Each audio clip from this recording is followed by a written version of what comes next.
fastidieuse parfois, mais quand ça marche, c'est génial. Vous pouvez donc maintenant, les uns et les autres, vous loguer sur le site http://www.valeursimmatérielle.fr et vous tomberez miraculeusement sur cette page qui est la page d'entrée dans le SIM version 2. Je ne vais pas rentrer dans le détail des onglets qui figurent en haut, le capital immatériel. Sachez que vous pouvez découvrir, sans avoir de mot de passe, vous pouvez découvrir l'outil en toute tranquillité chez vous via le menu découverte. Aujourd'hui, on va essentiellement s'attacher à regarder les aspects nouveaux du SIM. Donc je vais me loguer.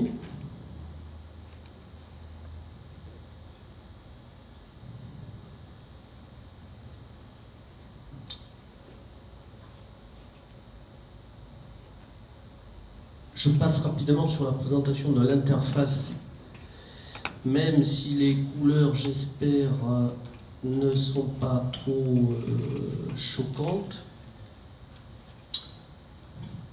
Je pense que parmi vous, beaucoup connaissez le SIM 1.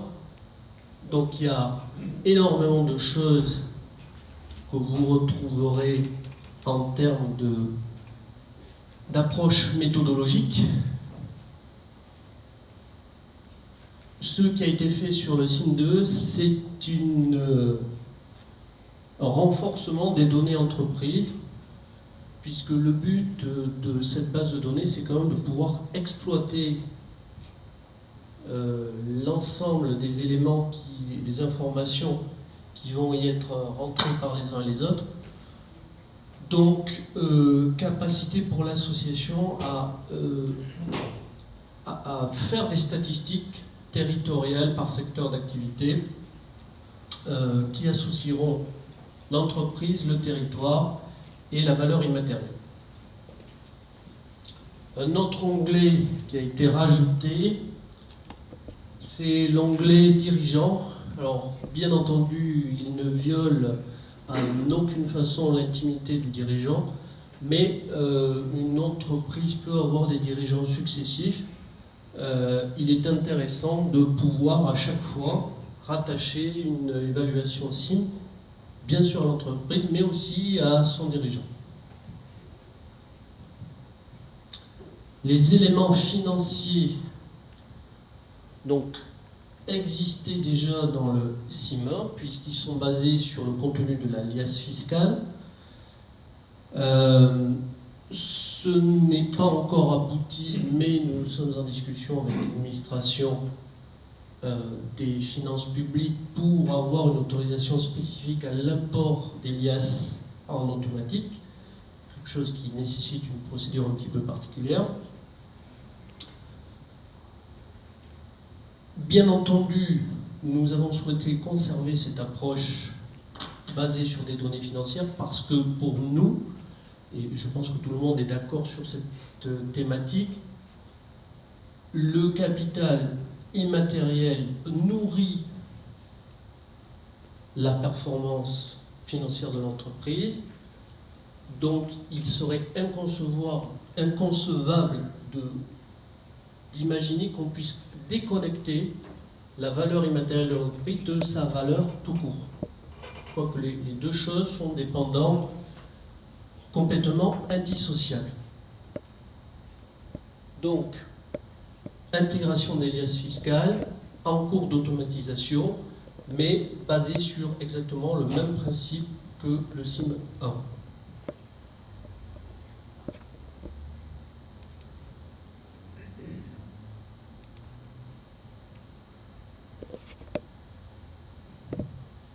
Vous allez voir que la sémantique a légèrement changé, mais les paragraphes sont en tout cas dans la première partie, évaluation des actifs immatériels, le contenu des paragraphes est assez similaire à ce qui existait dans le CIM 1. Bien entendu, aujourd'hui, il y a une littérature abondante sur tous les aspects immatériels liés à l'entreprise. Donc nous nous sommes adaptés effectivement à cette sémantique.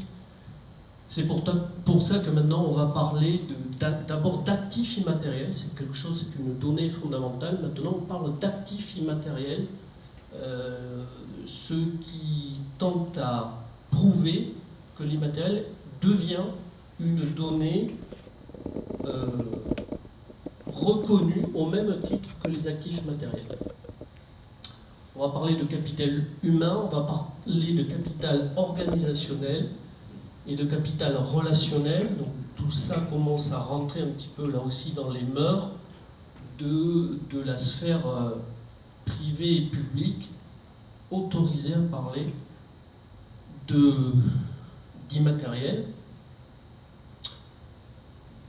Toute la partie évaluation des risques a très peu changé, puisque là aussi, un des principes considère qu'on ne peut pas déconnecter une évaluation des risques d'une approche globale de l'entreprise. Le risque fait partie du métier d'entrepreneur, donc il faut évidemment l'appréhender au même titre que les autres données de l'entreprise. On verra tout à l'heure dans le rapport qu'il y a deux données qui n'existaient pas dans la CIM 1 qui ont été rajoutées. C'est typiquement une approche sur la responsabilité sociétale de l'entreprise qui est intégrée, c'est-à-dire que probablement que vous ne décèlerez pas au travers du questionnement les questions spécifiques à cette thématique, mais c'est quelque chose qui est intégré.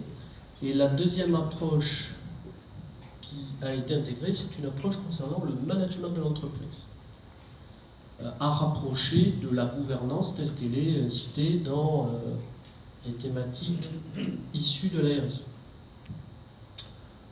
Donc ces chapitres, la finalité du CIM 2,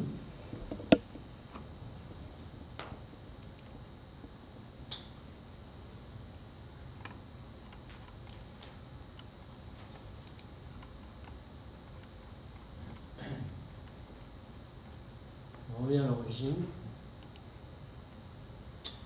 La finalité du CIM 2, c'est de donner à l'entreprise une valeur globale qui est la somme des actifs matériels et des actifs immatériels. Donc en termes clairs, comptablement, mon entreprise vaut 540 kg. La partie immatérielle sur cet exemple est évaluée à 550 kg. La valeur de mon entreprise est de 1090 kg. Donc l'objectif du CIM 2, en priorité, c'est bien pour les entreprises d'affecter une valeur à cette partie immatérielle. Un phénomène nouveau, c'est que la valeur immatérielle peut être négative. C'est-à-dire que, évidemment, on peut considérer que, dans certains cas de figure, la partie immatérielle vienne se soustraire aux actifs matériels. Ça veut dire que l'entreprise qui est très en retard dans son approche immatérielle peut avoir sa valorisation diminuée par rapport à une évaluation comptable. Ça, c'est un aspect nouveau. Dans le CIM 1, la valeur immatérielle ne pouvait qu'être ajoutée à la partie matérielle. Donc le but, c'est de traiter deux cas de figure typiques. Jeune entreprise qui démarre, qui peut ne pas avoir des actifs matériels très élevés, donc, ou voire quasi nuls, mais par contre avoir un fort capital immatériel, avoir investi beaucoup en R&D, en formation, dans sa phase de démarrage, le CIM doit pouvoir reconnaître cette situation. Avant, ce n'était pas possible. S'il n'y avait pas de résultat, la valeur globale était directement liée au résultat. Autre cas de figure, cas des reprises, où effectivement, avant la phase de reprise, on peut avoir intérêt à mettre en avant tous les actifs matériels et pendant quelques années à ne pas investir dans l'immatériel, sachant que l'objectif est une cession ou une reprise. Et donc dans ces cas-là, le CIMer avait tendance à surévaluer les actifs globaux. Dans cette nouvelle approche, cette situation sera pénalisante sur la valorisation de l'entreprise.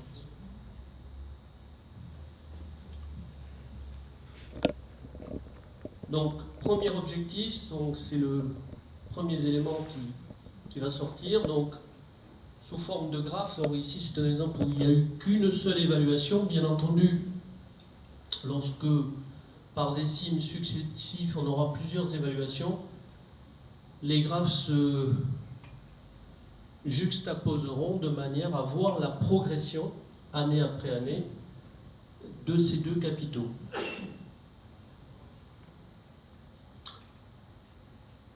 Ensuite, on va passer thématique par thématique.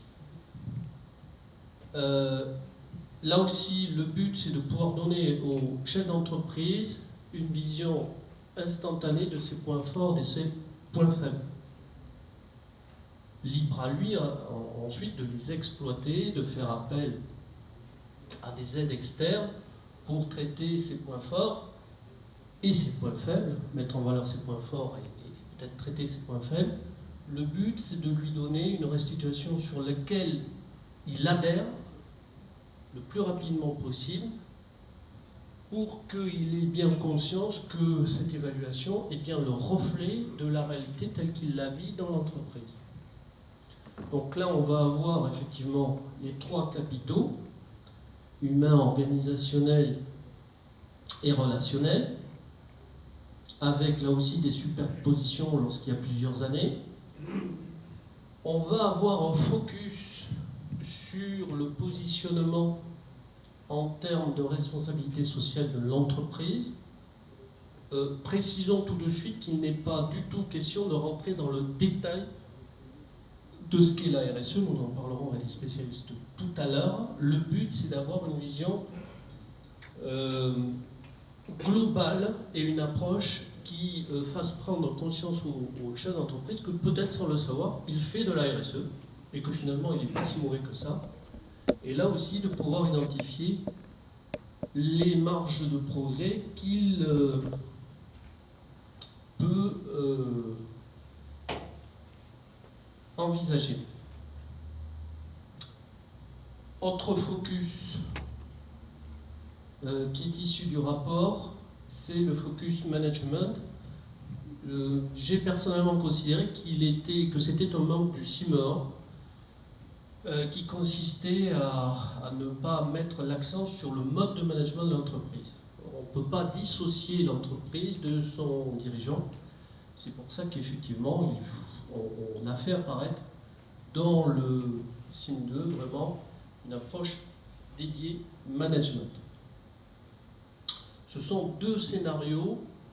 Il y en aura probablement d'autres dans le futur. La région, par exemple, a émis le souhait de voir un focus sur la capacité d'innovation de l'entreprise.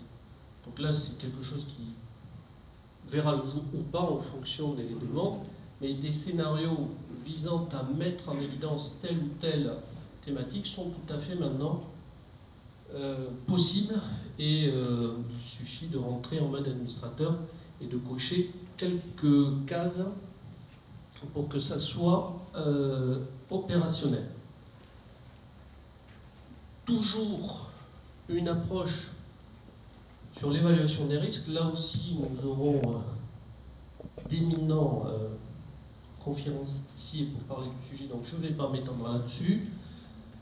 La notion de risque en elle-même n'est pas une notion qui est présente dans le CIM pour faire peur, c'est une notion qui doit être là pour éclairer le parcours du dirigeant.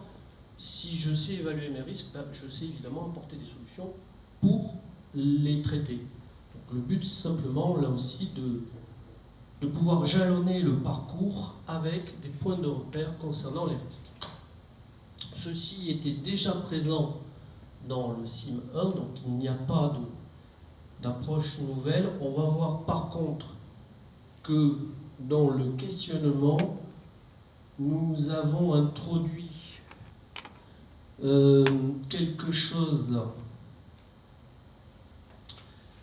qui, me semble-t-il, est assez nouveau dans l'approche CIM.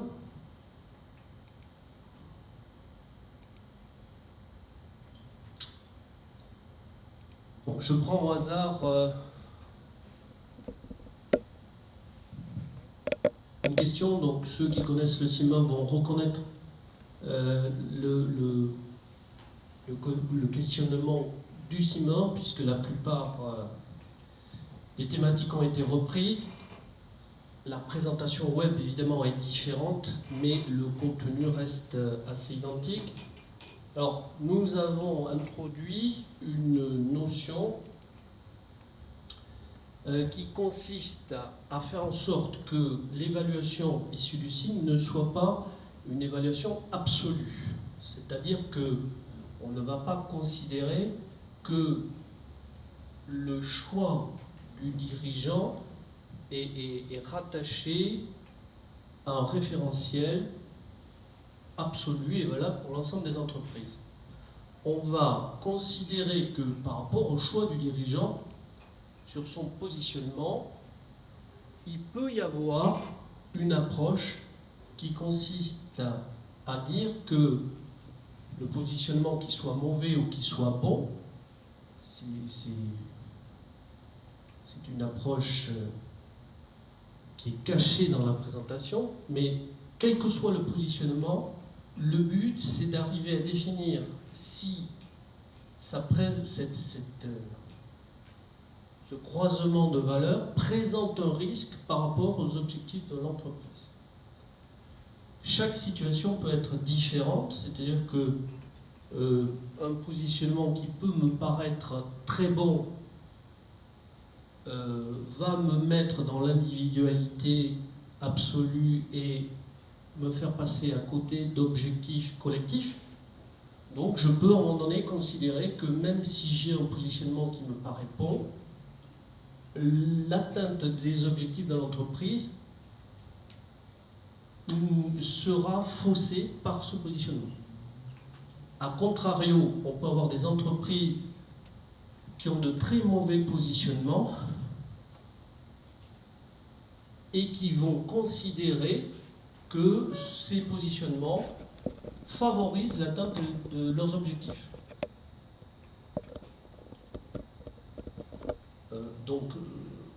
Exemple d'un positionnement que je citais tout à l'heure, entreprise de, je ne sais pas si elle est là, mais si elle est là, elle se reconnaîtra, d'entreprise de marketing téléphonique, de phoning, qui a un turnover au niveau de ses salariés très important, dans l'absolu, va avoir une mauvaise note en termes de rotation du personnel. Le dirigeant nous dit, pour moi, c'est un avantage que d'avoir une rotation importante du personnel, parce qu'après 2 ans dans l'entreprise, je n'ai plus du tout la même efficacité.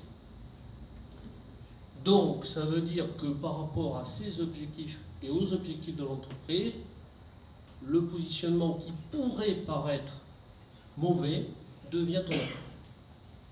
Donc, l'introduction de cette appréciation qui va avoir un impact sur la note, c'est de relativiser la note par rapport aux objectifs propres à l'entreprise.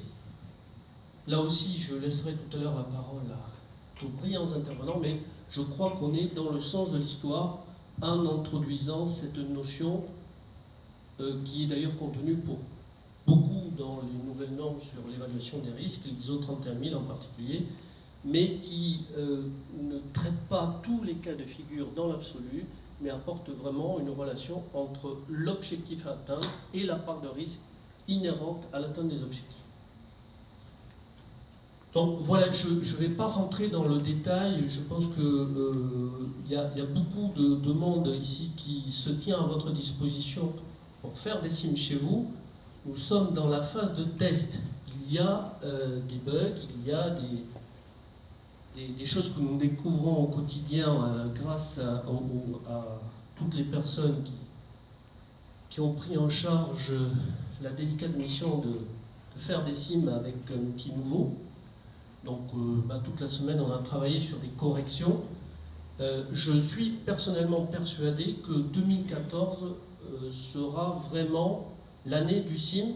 Alors non pas parce que c'est l'outil le plus merveilleux de sa génération, mais pour une raison très simple, c'est qu'aujourd'hui il y a un besoin qui vraiment est manifesté par beaucoup d'acteurs publics et privés, et que c'est le seul outil qui est apporté sur la scène publique par une association. C'est-à-dire qu'il y a d'autres outils, probablement, même sûrement, sauf qu'ils sont portés par des acteurs qui en font un business. Voilà. Donc aujourd'hui, cet outil-là qui est orienté entreprise est le seul qui, sur le marché, pour moi c'est pas péjoratif, va proposer une vision vraiment impartiale, vraiment objective, même si elle n'est pas parfaite, de l'entreprise dans sa globalité. Je terminerai ce propos évidemment par une remarque qui consiste à dire que le SIM est vraiment dédié TPE-PME. Il n'est pas question de dire que c'est un outil universel. Pour ceux d'entre vous qui ont des insomnies, je recommande la lecture du Thésaurus Bercy sur le sujet, puisqu'évidemment, un jour ou l'autre, le ministère des Finances taxera cette partie-là des entreprises. Ça devient de plus en plus évident.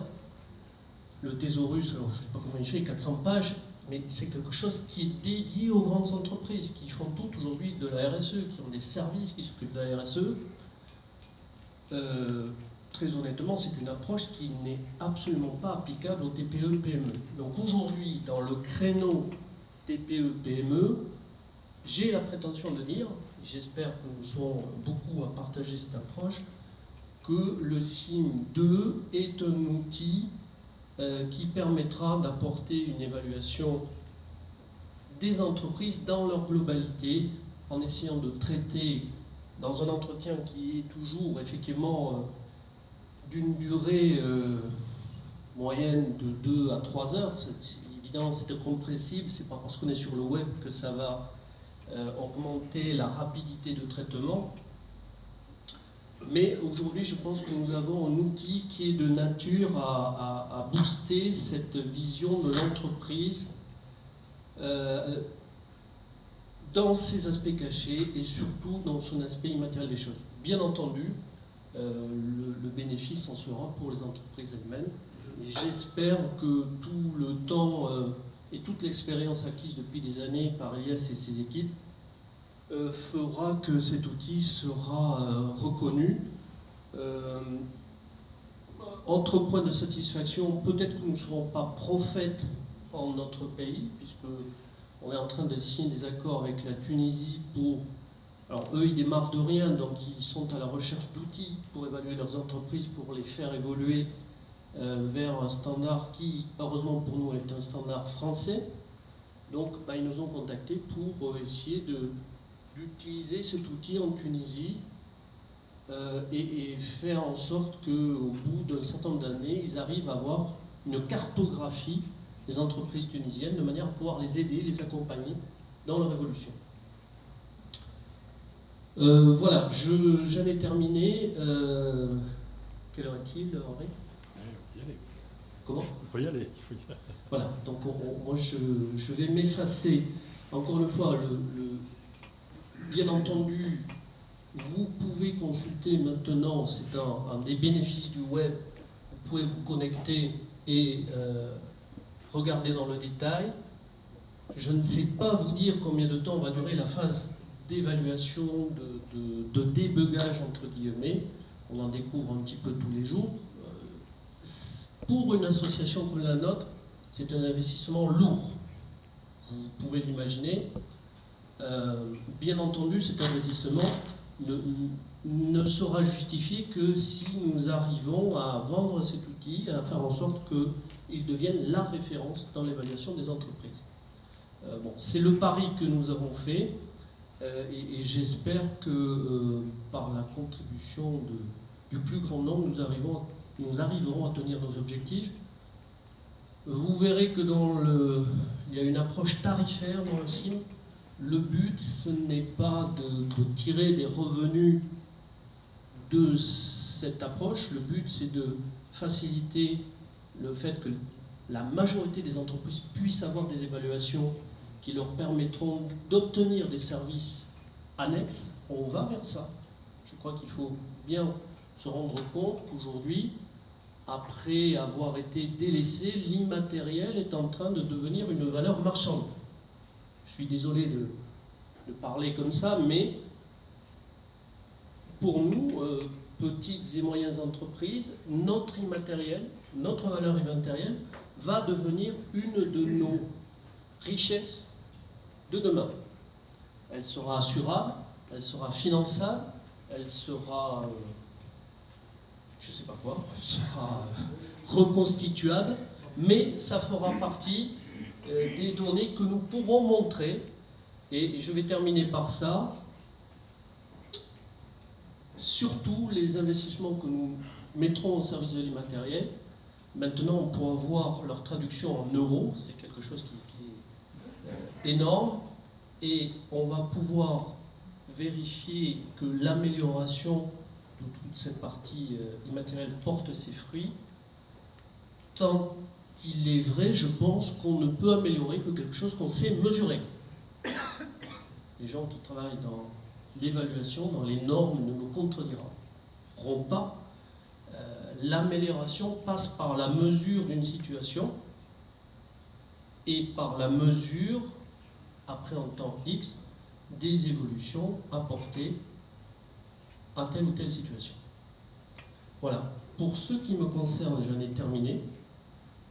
Je vais introduire deux personnes qui nous ont fait l'honneur de descendre de Paris. On y a bien entendu que le CIM, je crois qu'il n'y a pas de décalage fondamental entre la présentation du CIM 2 et vos approches, aussi bien côté AFNOR que Generali. Donc c'est vraiment une satisfaction aujourd'hui que d'avoir fait un outil alors qui, pour le cas, colle vraiment à la réalité des TPE-PME et qui va trouver des racines dans des éléments normés, dans des éléments de statistiques. Donc je crois que vraiment nous sommes dans une approche pour les TPE-PME qui est une bonne approche et qui devrait nous permettre d'apporter de la valeur ajoutée chez tous nos adhérents, puisque c'est quand même ça la finalité. Si vous avez des questions, Raymond, tu t'es endormi ou bien? Pas de questions aujourd'hui? J'écoute avec tes grandes... D'accord, bon, mais il n'y a pas de questions. Je plains les assureurs d'avoir à penser tout ça avant de prendre une décision. Bon, mais ils ont le dollar chez les assureurs, tu le sais. Maintenant avec l'informatique. C'est tout l'enjeu. Hein. Et avec SIM, c'est de la rigolade. Bien sûr.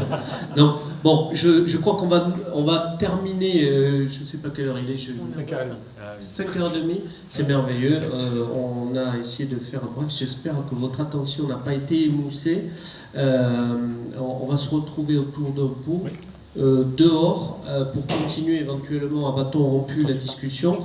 Moi, je préférais terminer sur cette vision très optimiste 2014 où le CIM plus plateau devrait nous donner les moyens d'avancer pour les